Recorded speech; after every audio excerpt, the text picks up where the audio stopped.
میں بزنس کرنا چاہتا ہوں۔ انتہائی مختصر سی اطلاع تھی۔ کیا بزنس؟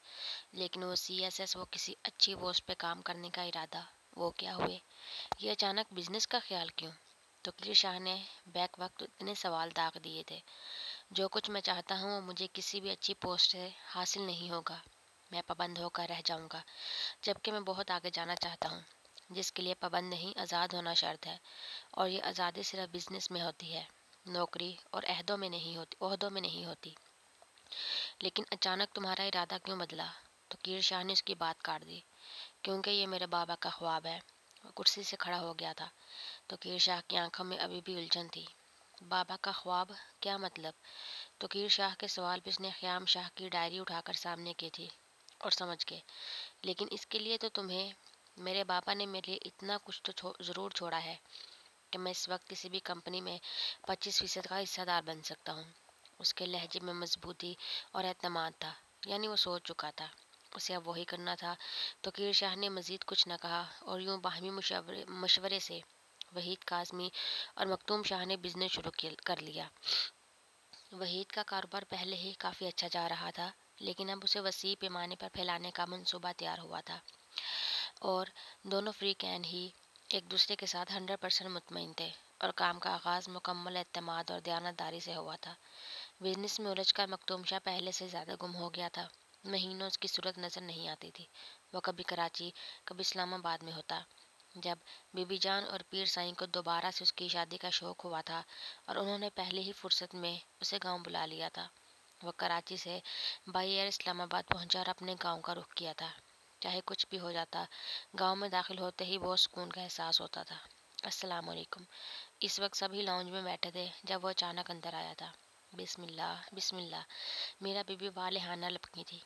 آئے ہائے، میرا شاہ پتر آیا ہے۔ بی بی جان بھی اٹھنے کی کوشش کرنے لگی۔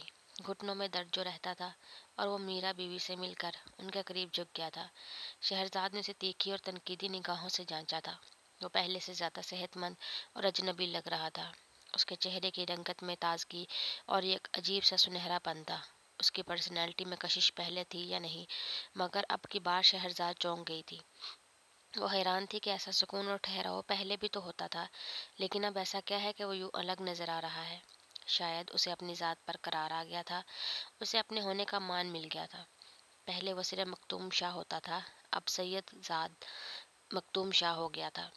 تیرے پیر سائی نے بلایا ہے تجھے۔ وہ کہہ رہے تھے کہ اب تیری اور شہرزاد کی شادی سے بھی فارغ ہو ہی جانا چاہیے۔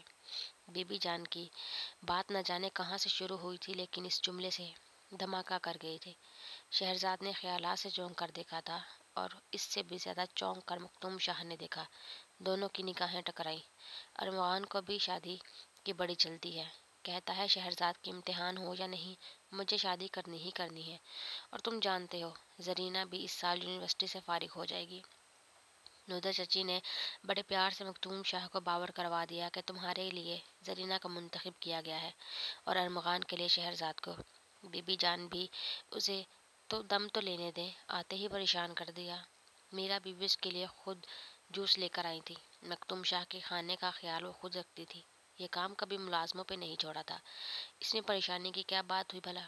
اس کی شادی کا ذکر کر رہے ہیں، ماشاء اللہ، جوڑیاں دونوں ہی پیاری ہوں گی۔ جواب بی بی جان کی بجائے ندرت چاچی نے دیا تھا۔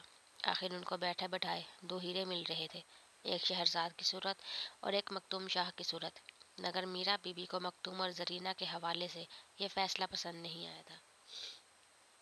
وہ مکتوم شاہ کی پسند سے اس کی شادی کرنا چاہتی تھی، مگر ابھی تک واضح الفاظ میں اپنی پسندیدگی کا کوئی اظہار نہیں کیا تھا، کیونکہ ابھی مکتوم کی رائے لینا تھی۔ شہرزاد ہاتھ میں پکڑا اخبار ٹیبل پر رکھ کے وہاں سے چلی گئی تھی۔ وہ بھی نظر جھکا چکا تھا۔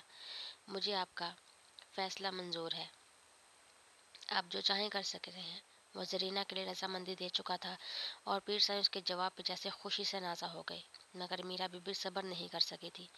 یہ کیا کیا ہے؟ جب تم زرینہ کو پسند نہیں کرتے تو پھر؟ تائمہ یہاں بیٹھے۔ اس نے انہیں کندھوں سے تھام کر اپنے سامنے بیڈ پہ بٹھا دیا اور خود زانوں بیٹھ گیا تھا۔ آپ یہاں کے رسم و رواج جانتی ہیں نا، اور یہ بھی جانتی ہیں کہ کوئی لڑکی خاندان سے باہر کی بھی نہیں لا جا سکتی۔ لیکن بیٹا، خاندان میں اور بھی لڑکیاں ہیں۔ زرینہ تمہارے ساتھ نہیں سجے گی، وہ کافی چلاک اور بد دماغ لڑکی ہے۔ تم اس کی باتیں نہیں جانتے؟ ہاں تائمہ، یہی تو بات ہے کہ میں اس کی باتیں نہیں جانتا، کیونکہ جن کی باتیں ہم جانتے ہیں شادی تو اس سے بھی نہیں کر سکتے۔ میرا بیوی چپ ہو گئی تھی، وہ ان کے ہاتھ پکڑ کر اپنے چہرے پر رکھ چکا تھا۔ میرے ساتھ تو کوئی بھی سچ جائے گی، چاہے اس حویلی کی کوئی نوکرانی میری دلہن بنا دے، اس نے دلچسپی سے کہا۔ اور میرا بیوی اٹھ کر چلی گئی تھی۔ امتحانوں کے بعد منگنی کا ارادہ تھا، کیونکہ ابھی وہ فارغ نہیں تھا، اور ویسے بھی ابھی شہرزاد و زرینہ کے امتحان قریب تھے، اور پھر 5-6 ماہ کے وقفے سے شادیوں کی پلاننگ ہوئی تھی۔ وہ کل آیا تھا اور آج واپس جا رہا تھا، اور اسے میٹنگ میں شریک ہونا تھا۔ شاہ پتر، شہرزاد کو بھی لاہور جانا ہے، ٹھہر جاؤ، اسے بھی ساتھ لے جاؤ، بی بی جان نے اسے اٹھتے دیکھ کر کہا تھا۔